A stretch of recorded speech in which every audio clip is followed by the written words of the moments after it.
mängisime siis oma veerandfinaali teise kohtumise Tartu Ülikooli Estikuga ja võitsime 100-77.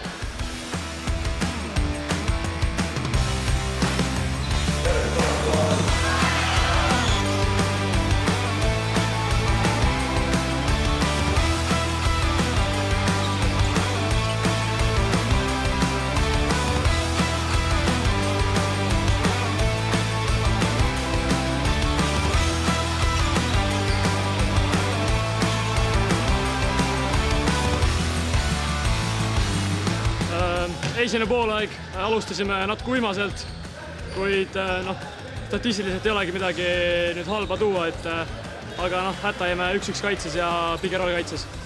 Ja läksime siis teisele poolele siis paaripunktilise eduga.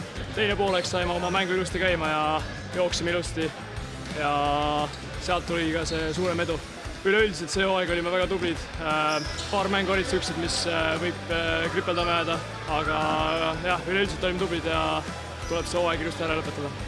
Järgmine kohtumine siis juba Tartus, et anname kindlasti kõva lahingu ja kindlasti tuleb raske mäng, mehed täna tublid ja selles mõttes, tuleb olla valmis.